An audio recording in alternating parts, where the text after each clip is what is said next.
नमस्कार दोस्तों, welcome back to Curiosary for the daily dose of Indian football. So India is out of the Asian Games by yesterday's defeat against Saudi Arabia with the score line of 2-0. Rather than discussing match, मैं discuss करना चाहूंगा यहाँ पे whole as Asian Games को and क्या हमने यहाँ से लर्निंग लेसन लिए और क्या हमें आगे जाके चेंज करना चाहिए to get better result and better क्या बोलते कि move ahead for the Indian football का फ्यूचर किस तरह से सिक्योर कर सकते हैं, उसके बारे में डिस्कस करते हैं. तो सबसे पहले मैं डिस्कस करना चाहूंगा यहाँ पे कि एडमिनिस्ट्रेटिव पार्ट में यहाँ पे क्या सीखने लायक है जो एएफएफ के लिए है. आई थिंक एक तो प्लानिंग, शेड्यूलिंग, ये चीज़ें आई थिंक हमको ठीक करनी पड़ेगी एंड उसके लिए आपको यहाँ पे क्लब्स, एफएसडीएल, इगोस्टेमिक एंड एएफएफ इन सबको साथ में बैठ के एक प्रॉपर अपकमिंग जितने भी आपके टूर्नामेंट्स आ रहे हैं उनके लिए प्लानिंग करनी पड़ेगी. नहीं तो यहाँ पे नेक्स्ट जो टूर्नामेंट आएगा उसमें भी हम सेम डिस्कशन करते रहे होंगे, प्लेयर रिलीज नहीं हुए, कैंप करने का टाइम नहीं मिला, यहाँ पे क्लब वर्सेस कंट्री, यही डिस्कशन में हम पड़े रहेंगे और एक और टूर्नामेंट हम गवा देंगे. तो रादर देन क्या बोलते again get into that situation, हमें फोकस करना चाहिए कि किस तरह की हम प्लानिंग करें ताकि ये जो सिचुएशन है इसको अवॉइड कर पाए एंड सभी को एक कोऑर्डिनेशन करके एक एज अ टीम यूनिट काम करना पड़ेगा, तभी आप वो अचीव कर पाओगे. एंड दूसरी चीज जो आई थिंक इगोस्टेमिक साहब ने भी कल पोस्ट मैच में बोली कि भाई अगर आपको प्लानिंग नहीं है तो इस तरह के टूर्नामेंट में आप भेजे ही मत हमें, जो उन्होंने क्लियरली बोला है, जो कि सही बात है. बिना प्लानिंग के जाना वो कोई सेंस बनाना नहीं है. ये तो हमारे प्लेयरों ने भाई अपना क्या बोलते कि जितना हार्डवर्क था या फिर जो भी उनके पास था वो उन्होंने दे दिया. That's a good part from him. And दूसरा बात करना चाहूंगा मैं यहाँ पे स्पोर्टिंग वाइज. तो स्पोर्टिंग वाइज भी देखिए हमें we need to think improve lot of the things, क्योंकि काफ़ी सारे लोग इसको as a whole Asian Games को बता दे रहे कि भाई बिना प्रिपेयर के हम गए थे इसलिए हम नहीं कर पाए, हमारी फर्स्ट टीम होती तो हम कर लेते. तो गाइज ये देखिए, ये डाउट में हमें नहीं रहना चाहिए और अपने साथ हमें ऑनेस्ट बनना चाहिए रादर देन क्या बोलते कि लिविंग इन डाइल्यूजन में रहने से अच्छा है कि एक ऑनेस्ट बनिए. और देखिए वो इगोस्टेमिक साहब ने भी कल एक्सेप्ट किया, जो कि अच्छी बात है कि आप देखिए सऊदी अरेबिया के जो अंडर 22 प्लेयर की क्वालिटी है, स्किल सेट है, और उसकी और हमारे जो सारे सीनियर प्लेयर भी आप ले लीजिए, संदेश जिंगान, सुनील छेत्री या फिर कोई भी जो भी ज्वाइन भी नहीं किया है, उसकी स्किल सेट या फिर उसकी एबिलिटी ले लीजिए, तो उसमें डिफरेंस है भाई. There is a clear difference, vast difference I would say. And उसको हमें, उस गैप को हमें फिल करने की जरूरत है. फिजिकलिटी वाइज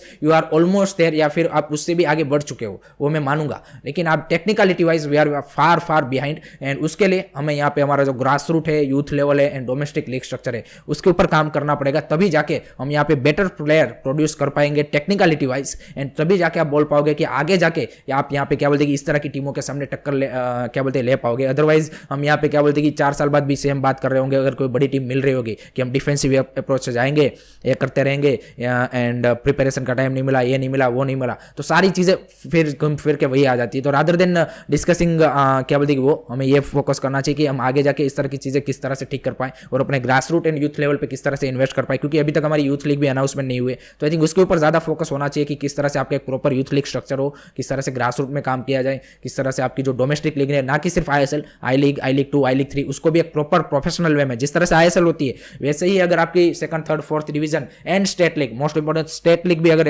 उसी तरह से होगी, तब जाके आप एक्सपेक्ट कर सकते हो कि you can achieve something in near future. तो वो वाली चीज़ है. तो अगर ये सारी चीज़ें करते हैं तब जाके हम बोल सकते हैं कि आगे जाके हम बेटर कर पाएंगे. अदरवाइज सेम, मैंने जैसे बोला, नेक्स्ट 4 ईयर्स के बाद भी या फिर 2 महीने बाद भी या फिर 2 साल बाद भी हम सेम ही डिस्कशन कर रहे होंगे और एक्सक्यूज कोई देके, किसी के ऊपर ब्लेम देके हम वही बात कर रहे होंगे. तो आई थिंक सभी स्टेक होल्डर को, जितने भी इंडियन फुटबॉल के हैं जो इंपॉर्टेंट स्टेक होल्डर है, जो डिसीजन मेकर है, उनको साथ बैठना चाहिए और आगे का प्लान ले डाउन करना चाहिए, तभी ये अचीव कर सकते हैं. एंड अगर आपको शॉर्ट टर्म फिक्स चाहिए उसके लिए, तो उसके लिए आपको पीओआई प्लेयर्स को लाना पड़ेगा. Simple as that. हमारे पास जो करंट क्रॉप ऑफ प्लेयर्स है उनके पास वो टेक्निकल एबिलिटी नहीं है, तो उसको चाहिए, उसके लिए आपको चाहिए पीओआई प्लेयर्स, जो कि मुश्किल लग रहा है. तो शॉर्ट टर्म के लिए आपको इसी प्लेयरों के साथ रिजल्ट ग्राइंड करते रहना चाहिए एंड आपको फोकस अपना ग्रास रूट यूथ लेवल पर करते रहेंगे, तब जाके आप नेक्स्ट 4, 5, 6 ईयर में आप यहाँ पे कुछ रिजल्ट एक्सपेक्ट यहाँ पर क्या बोलते कि देखने को मिलेंगे. एंड तभी जाके हम यहाँ पे कुछ अच्छी फुटबॉल एंड कुछ अच्छे रिजल्ट यहाँ पे बड़ी टीमों के सामने करते रहेंगे. अदरवाइज तो मतलब जो अगर इसी तरह से हम चले तो हमारी जो मतलब 100 से लोअर रैंक टीमों के सामने आप रिजल्ट निकाल लोगे, लेकिन उससे ऊपर जाओगे तब आप मतलब इसी तरह की सिचुएशन में बार बार फंसोगे. सो लेट्स सी कि सारे स्टेक होल्डर इस बात को समझे, एक as a unit team, as a team बात करें and as a team work करें. That's the most important thing rather than speaking into the media, blaming each other. I think एक साथ काम करेंगे तो बेटर रिजल्ट मिल पाएंगे and fans को भी ये सारी चीजें समझने की जरूरत है. उसके बाद बात करते हैं भाई, आज हुई एएफएफ की लीग कमेटी की बैठक में कुछ इंपॉर्टेंट डिसीजन लिए गए हैं regarding I league, women's league and I league 3 के बारे में. तो आई लीग में भाई, आई लीग में कुछ क्लबों ने यहाँ पे उनके पास क्या बोलते कि इनसफिशिएंट इंफ्रास्ट्रक्चर है, तो उनके ऊपर यहाँ पे एएफएफ ने फाइन लगाने का डिसीजन बना लिया है. जी गाइस, अगर वो क्या बोलते कि जो नेक्स्ट टाइम फ्रेम दिया गया है उसमें वो सारी चीज़ें ठीक नहीं होती, तो उनके ऊपर यहाँ पे फाइनेंशियल फाइन लगाने की बात रखी है। तो लेट्स सी कि किस तरह से आई लीग क्लबों का इसके ऊपर रिस्पॉन्स आता है, क्योंकि कुछ क्लबों के पास हमको पता है कि इस तरह का स्टेडियम नहीं है या फिर उनकी अवेलेबिलिटी नहीं है, सारी चीज़ें हैं, देयर लॉट ऑफ थिंग्स जो क्या बोलते हैं कि एक जो क्लब क्राइटेरिया होता है उसको फुलफिल नहीं कर पाते हैं। एंड फिर भी यहाँ पे AFF ने अलाउ तो किया है उनको आई लीग में पार्टिसिपेट करने का, लेकिन उनको यहाँ पे फाइनेंशियल फाइन देने का यहाँ पे अभी उन्होंने मन बना लिया है। तो लेट्स सी कि उसका क्या रिएक्शन आई लीग क्लबों की ओर से आता है। दूसरा यहाँ पे आई लीग 3 के रिगार्डिंग एक इंपॉर्टेंट डिसीजन लिया गया है। 25 क्लब्स को यहाँ पे क्या बोलते हैं कि अप्रूव किया गया है for the I league 3 and 6 अक्टूबर का टाइम दिया गया है। सभी जो 25 क्लब्स है उनको यहाँ पे अपना नोट देने का लिया कि हम आई लीग 3 में पार्टिसिपेट कर रहे हैं इस बार। एंड 9 नवंबर से आई लीग के 3 के यहाँ पे ग्रुप स्टेज स्टार्ट होंगे।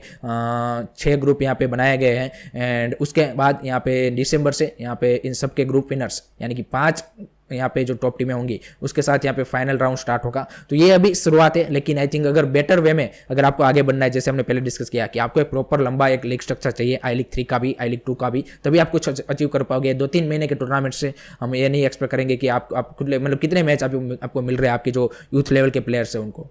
तो आई थिंक उसके ऊपर फोकस ज़्यादा करना चाहिए, लेकिन ठीक है अभी इस साल इस फॉर्मेट के साथ जा रहे हैं वो लोग। एंड उसके बाद वुमेन्स लीग के लिए एक इंपॉर्टेंट डिसीजन ये लिया गया है कि जो 8 टीमें थी उसमें से जो यूनियन स्पोर्टिंग है जो इम्फाल का क्लब है वुमेन्स का, उन्होंने यहाँ पे अभी तक अपना अप्रूवल दिया नहीं है to participate in the IWL। तो 7 क्लबों के साथ हमें वुमेन्स लीग स्टार्ट होता हुआ दिखेगा।